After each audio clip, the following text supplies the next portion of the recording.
एक बड़े ही करीबी दोस्त ने एक दिन कहा, एक बात पूछूं तुम्हारे भाई से, तुम्हारी बनती नहीं है क्या?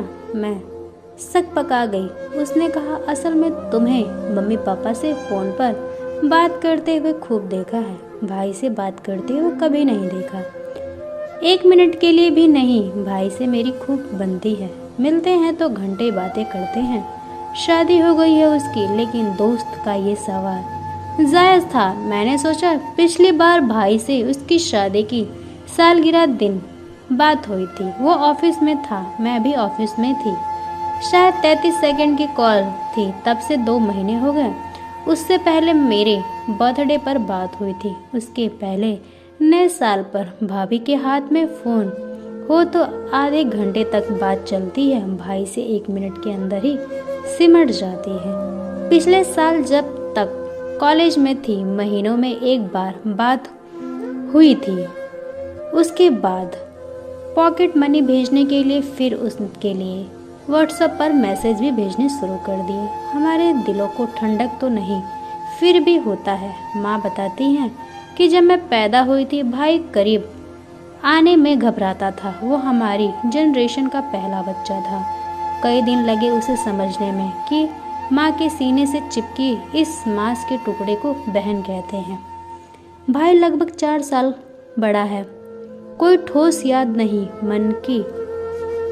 हमने ऐसे मिलकर कोई खुरापात भी नहीं की है। ऐसे में साथ में पिटे गए हैं, ऐसा कोई राज शेयर किया था, ऐसा कुछ भी नहीं है। हम साथ स्कूल नहीं गए। उसके एड स्कूल में पढ़ाया गया, मुझे गर्ल्स में।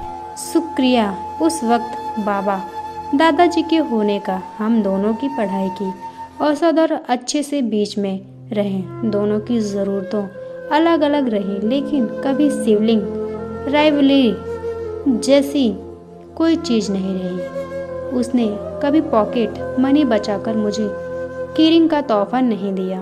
मैंने कभी उसके लिए कोई सीक्रेट गर्लफ्रेंड होने जैसा राज दबाकर नहीं रखा। हम यूं ही बड़े हुए। पापा मुझे लाड करते, दादी भाई को, बाबा दोनों को पढ़ाते, मम्मी बस बैलेंस करती चलती। लिंग भेद कभी महसूस किया तो इतना ही कि दादी भाई के दूध के गिलास में एक्स्ट्रा शक्कर घोल देती जिसमें वो खींच उठाता, या बड़े वाले अंगूर छाट कर उसकी कटोरी में रख देती। मैं भी शायद लिंग भेद नहीं थी, बस घर का बच्चा बड़ा होने की लग्जरी थी उसके लिए, जिस पर हम बड़े हुए। और वो अलग कमरे में पर्सनल स्पेस का कॉन्सेप्ट नहीं था।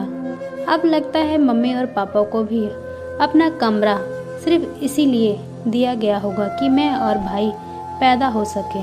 मेन गेट को छोड़कर कभी भी घर का कोई दरवाज़ा अंदर से बंद नहीं किया गया, कम से कम तब तक जब तक हम जागते रहे। लेकिन ये कमाल की बात है, प्राइवेट स्पेस ना होते हुए भी मुझे और भाई को कभी एक दूसरे की प्राइवेट लाइफ में एंट्री नहीं मिली, क्योंकि वो लड़का है और मैं लड़की।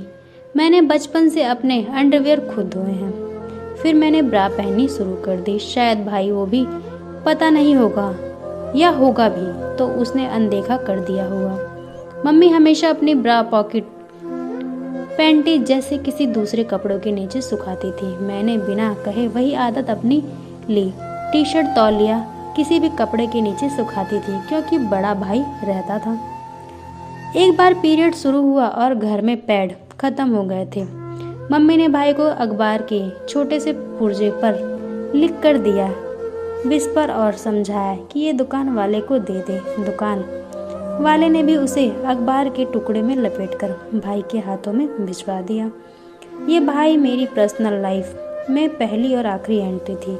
जब पहली बार पीरियड की वजह से पेट में भयानक दर्द हुआ था, भाई की पहली टिप्पणी थी, कल इसको चाउमीन नहीं खाना चाहिए था। मैंने देखा नुकसान कर दिया ना, फिर अक्सर दर्द होता है। भाई कुछ नहीं कहता। उसने शायद अंदाज़ा लगा लिया होगा कि ये मम्मी और बहन के बीच की कुछ पर्सनल बातें हैं। इस दुनिया की उसकी एंट्री नहीं है, और है भी तो उसमें एक अंगुल कागज का एक पुर्जा समा सकता है। फिर भाई शहर छोड़ पढ़ने चला गया। बाबा को उम्र में लीला किया। घर में औरतें ज़्यादा हो गई थी। अब दर्द के समय मुंह ढाँप कर रोने की बजाय खुलकर कराहा जा सकता है, लेकिन मेरे भाई के बीच चुप्पी रह गई। कॉलेज में आई मेल फ्रेंड्स ने बताया, इरिटेशन के पेज में शरीर में ऐसे बदलाव होते हैं। नाइटफॉल के समय ऐसा लगता है भाई से दूर होकर मैंने भाई को समझना शुरू किया, और मैं माना कि मुझसे दूर होकर भी भाई मुझे समझ रहा होगा। फीमेल दोस्त की जुबान से भी, ये भाभी की जुबान से। लेकिन मैंने फ़ोन नहीं किया उसे। जब लड़कों ने फ्लर्ट किया तो सोचा उसके साथ भी किसी लड़की ने फ्लर्ट किया होगा। जब उसे प्रेम हुआ होगा तो उसने क्या सोचा होगा, शायद वो भी ऐसा सोचता होगा।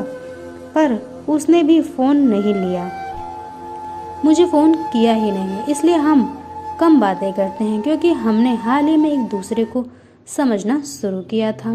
और फिर ऐसे समझते समझते हम दोनों की नज़दीकियाँ बढ़ती चली गई।